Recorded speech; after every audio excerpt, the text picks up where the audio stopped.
Yeah, so most people keep asking, why do we have a lot of an increase in suicide cases among men? But one of those aspects that they don't really look into is something I want to talk about today, the safe spaces of men. Yeah. Now, you see, men mostly don't open up about their issues, and it's been difficult for a lot of men to actually find safe spaces where they can talk about their issues. If you look at mental health in men, it has to be handled differently as mental health in women. You can't truly handle these things the same way, because when you look at men, we are more comfortable in opening up in spaces which probably might not be the setup that works for the women. Now, if you look at men, there are spaces which men used to actually use to open up, and some of these safe spaces have actually been invaded, and they have become more unsafe, for men to speak about their issues. Now, one of these safe spaces, if I might to point out, is the gym. And if you look at the gym these days, we have a lot of women who are interested in working out, right? And if you go to the gym, for example, and you find men working out, they always talk about their deep issues even as they lift the weights, yeah? But then when you find that we have a lot of women inside the gym, most of them don't really feel comfortable, because most men don't like to talk about their issues in the presence of women. This is what happens. Most of the time, as they speak about these issues, you'll find that there is this aspect where a lady would definitely hear some of their issues and probably go out there and start saying, let me tell you, Maina. And that is one of those things that men do not like. And also, it's too much distraction. So instead of men actually focusing on their workouts and probably talking about their deep issues, there is a lot of distraction all over, because even the outfits, how they are in the gym. Now, the other thing that has been invaded mostly and very badly is the barber.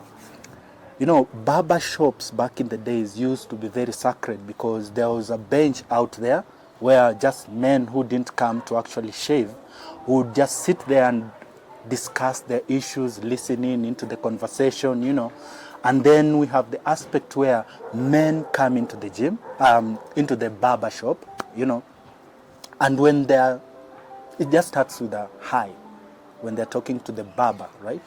And before you know it, they're talking deep details, and they're having a deep conversation about what they're facing in life.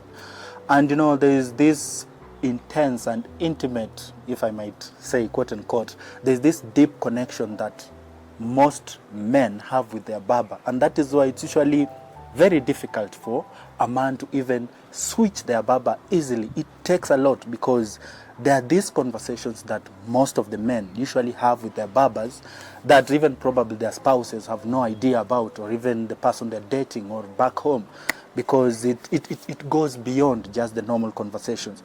But these days, if you go to a barber shop, you find you have women twerking there and what have you, Now that makes that space not safer for men to talk about their issues, because again, as I said before, let me tell you, Maina, that is the context. Also, there's the aspect where these barbers act as a place where a man can be able to bond with, say, a son or a child, that is, when they take this child to shave the hair, and when this child is actually shaving, there is the conversation they just have in general, and some of them might talk about the challenges probably the child is facing and what have you. It also gives them that bonding time.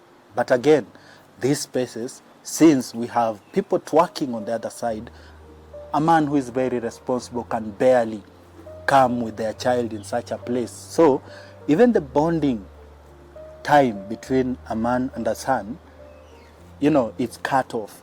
So that is one of those other challenges that people don't really talk about. And this aspect alone also makes these barbers or barber shops not to become a good space for, the men to talk about their issues. So these are some of the challenges that actually men face within these spaces. And I understand that, barber shops are are run on business models, and people are more interested in profit. So they try to bring in these other things. Yeah, they act at like a lot of distractions. You know, even the talking is just too much distractions, and it doesn't really give room for someone to talk about their issues, but to actually get distracted from their issues. So they don't really talk about them, they just get distracted from them. And this is one aspect that has made many men to just not talk about their issues. Most people tend, or even businesses, care about profit these days, and they forget the wellness aspect in which some of these spaces play, because the barbershops, they offer the safe spaces. And if it is removed entirely, it becomes tricky. Now, we understand that also women would like to make money from businesses like those, but we need to also have a conversation how we can coexist, as much as we are talking about the whole wellness of people in general. Even the Uji Power joints, they are some of the greatest sports that men have been going, and even the selling point of many Uji Power joints is usually utapata nguvu ya wanaume, quote unquote. But of course, you know, it's not really the end game, it's just business and just punchlines to promote the business. So men have been congregating in these joints, and most of the time you'll find them just having deep conversations about life, and you know, listening to reggae music, and say even if it's in a barber shop, they would listen to reggae music way back, deep root music, as they just connect with each other and talk about the challenges, be it work, be it life, parenting, relationships, all those things they would let go in those joints. But even those Uji Power joints have now been invaded, if I might say so. They have become more unsafe again. So the moment we start talking about an increase in cases of suicide among men, these are some of the things that we need to talk about, because we tend to want to assume that men just don't want to talk about their issues. We do want to talk about our issues, but there are spaces in which we are very comfortable in talking about these issues, because before you talk about their issues, you must feel safe in the place that you are talking about these issues. And you need to also understand that, yes, out there in barbers and what have you, they don't sign consent forms, but there is usually that bro code where if someone talks about the issues, you don't actually go to discuss. But with the dynamics that are being involved lately, you can't really have that bro code when you're having the sisters around. So how would you feel, let me tell you, as a women, if men came to your salons, right, while you're having your conversation, deep conversation about things that concern women, and a man comes and sits there and also wants to contribute and just sits there, or rather to just listen to the things you're discussing? Would you feel much comfortable? Because I presume there are things that women talk about that are just between them, and would be more comfortable if another woman listens to them.